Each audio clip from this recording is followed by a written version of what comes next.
Écoute, c'est quand tu veux. C'est bon ? Ouais. Bonjour et bienvenue à toutes et à tous. Il est 14h52 chez Rieuje Info. Tout de suite, les titres de l'actualité. La Société Générale dans la tourmente, le point sur l'enquête du crash dans le Sinaï, ainsi que la réaction sur la sextape de Mathieu Valbuena.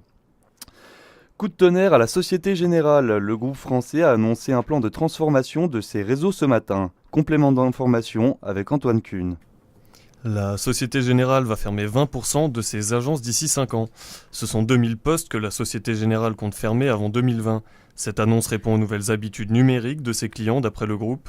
Le directeur général Frédéric Oudéa a tout de même précisé vouloir jouer sur les départs naturels, sous-entendu les départs volontaires et à la retraite, pour limiter les licenciements. La Société Générale a annoncé qu'elle investirait dans le même temps dans le développement numérique, principalement à travers Boursorama, à hauteur d'1,5 milliard d'euros.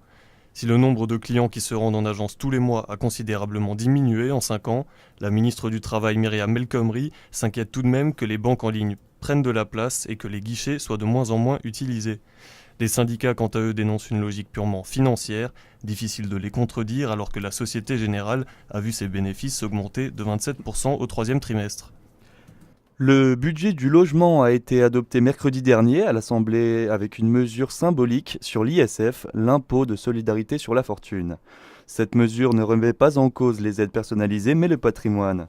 Pour le gouvernement, il s'agit d'enrayer la hausse des APL.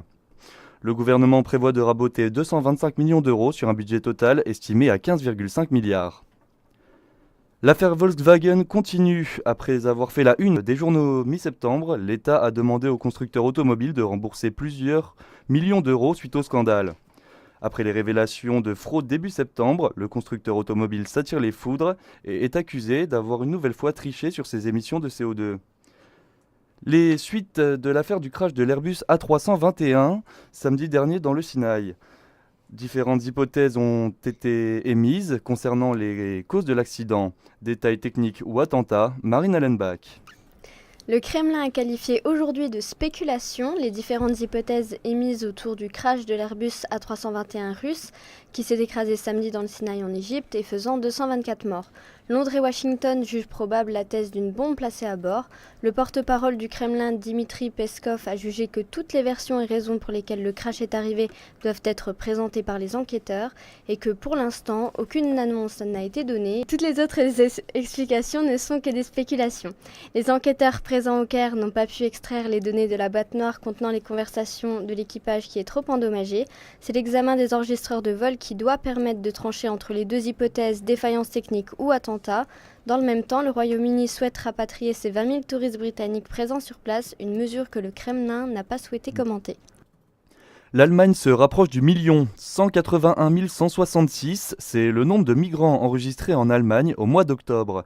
Un record portant le nombre total de ces arrivées à 760 000. En septembre, le chiffre était déjà très élevé, le pays comptait 165 000 arrivées. La plupart de ces migrants viennent des pays en état de guerre comme la Syrie ou encore l'Afghanistan. L'Allemagne a d'ailleurs prévu de multiplier les expulsions afghanes. Migrants toujours, 600 000 arrivées en provenance de la Turquie sont prévues au cours de ces 4 prochains mois en Europe. Début novembre, le continent recensait déjà 750 000 personnes. Le HCR, Haut Commissariat des réfugiés, estime que 5 000 arrivées sont effectuées chaque jour dans les pays d'Europe. L'affaire Benzema-Valbuena continue. L'attaquant phare de l'équipe de France, soupçonné de participer au chantage de la sextape de Mathieu Valbuena, est passé devant la justice le 5 novembre dernier à Paris. Benzema risquerait de ne plus pouvoir porter le maillot de l'équipe de France. Billet d'humeur, Morgane Stemelin. Il y en a toujours que pour les footeux. Entre le scandale à la FIFA et les scandales entre joueurs, on est servi. Mais le sport, on l'oublie. L'esprit d'équipe aussi d'ailleurs, depuis que Benzema est dans la tourmente face à la victime Valbuena. Mais Karim, tu ne chantes pas la Marseillaise, alors pourquoi tu serais le maître chanteur de ton coéquipier ? Pour sécher les entraînements, vous êtes comme cul et chemise, mais pour enfoncer un pote, mon pauvre Karim, tu es tout seul. Alors te voilà devant le juge et tu es mis en examen. Tes dents de beau drap seulement à 7 mois de l'Euro. Tu pensais quoi en faisant ça ? Sûrement pas à ta sélection. L'affaire avec Zaya t'avait pas suffi, fallait encore qu'on parle de toi en mal. On a compris que tu étais un bad boy, mais reste concentré sur ton jeu, parce qu'on t'aime pour ton talent de footballeur. Et excuse-toi auprès de Mathieu, faut redorer le blason de l'équipe de France. On veut des médailles et des coupes, pas des scandales et des putes. Sport à présent, Marseille et Bordeaux sont attendus en Europa League, tous deux respectivement 3e de leur poule. Les clubs français doivent gagner pour espérer décrocher une place en 16e de finale. Les Marseillais restent sur deux victoires consécutives en Ligue 1 et comptent bien continuer cette belle série en affrontant le Sporting Braga, Groningen et les Tchèques du Slovan Liberec, actuellement 2e du groupe.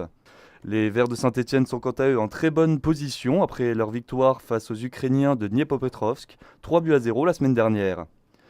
En tennis, le Britannique Andy Murray s'est qualifié pour les quarts de finale à Bercy. Après son écrasante victoire 6-1, 6-2, le numéro 2 mondial affrontera le vainqueur du match entre Richard Gasquet et le japonais Kei Nishikori. Il est 14h59, c'est la fin de ce flash sur Yoji Info.